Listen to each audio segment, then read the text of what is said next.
The sands of time often obscure the stories of those who ruled for fleeting moments, their reigns eclipsed by more enduring legacies. Such is the fate of Sogdianus, a name whispered in the annals of the Achaemenid Empire, a ruler whose time on the throne was brief, yet not without consequence. His is a tale shrouded in intrigue, a narrative woven from the threads of ambition, treachery, and ultimately tragedy. Sogdianus, a name that hints at his mother's Central Asian origins, emerges from the historical mists already embroiled in the maelstrom of power. His father, Artaxerxes I, architect of Persepolis and ruler of a vast empire, cast a long shadow, one that would both elevate and doom his son. To understand Sogdianus, we must first delve into the world he was born into, a world of opulence and peril, where the stakes of power were measured in life and death. This essay endeavors to illuminate the life and reign of Sogdianus, to disentangle his story from the skein of history. We will explore his tumultuous ascent, his policies and challenges, and ultimately his swift downfall. Though his time as King of Kings was short, Sogdianus's story serves as a potent reminder of the capricious nature of power and the enduring echoes of even the briefest reigns. Information about Sogdianus's early life is sparse, shrouded in the mists of time and the tumultuous nature of Achaemenid court politics. We can, however, piece together a fragmented portrait from the few extant sources.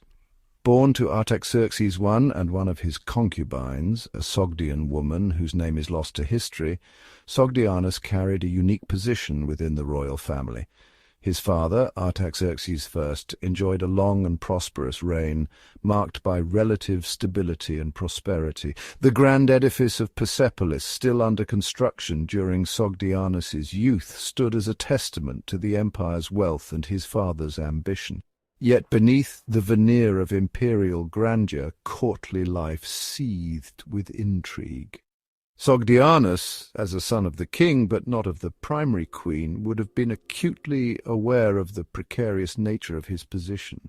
Surrounded by half-brothers, each vying for their father's favour and a chance at the throne, he would have received an education befitting a prince, schooled in the arts of war and administration, but also in the subtle and often deadly dance of courtly politics. The path to the throne of the Achaemenid Empire was rarely straightforward, often paved with more treachery than merit.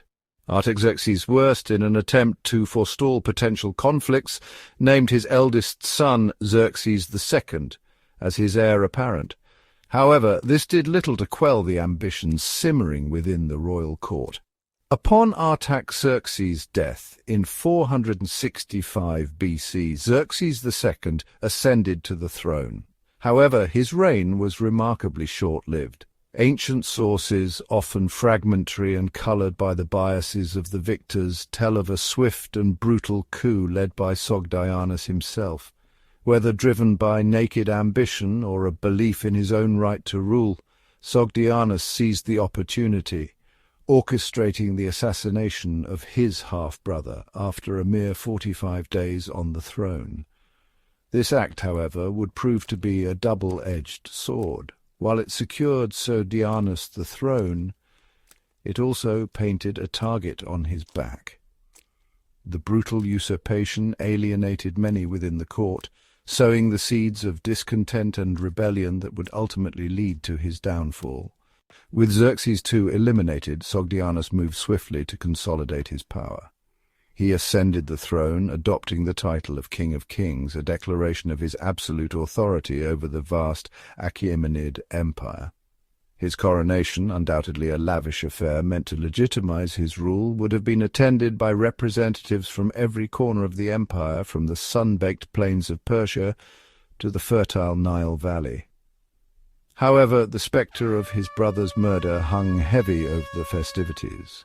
Sogdianus, acutely aware of the simmering resentment among his half-brothers and the Persian nobility, ruled with a mixture of paranoia and ruthlessness.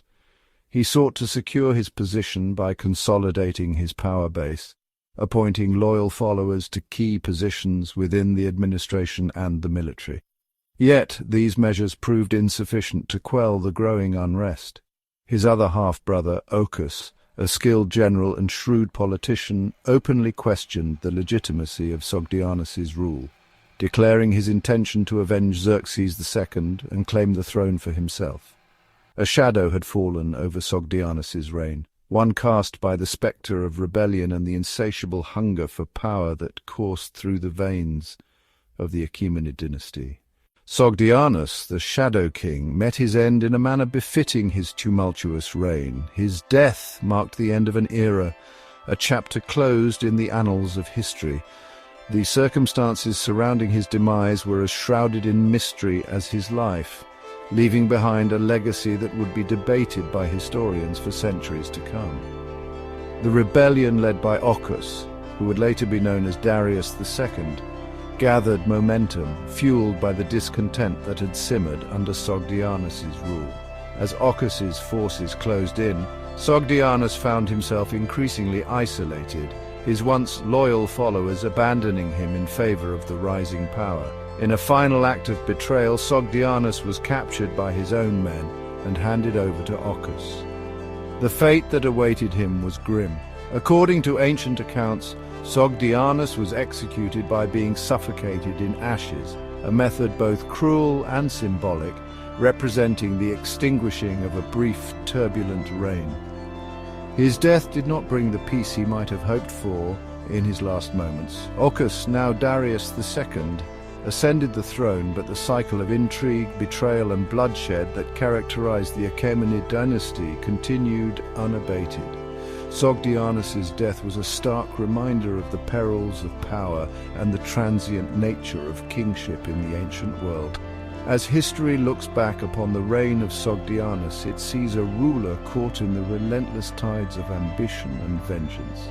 His story serves as a poignant testament to the fragility of power and the enduring human quest for dominance in the ever-shifting sands of time.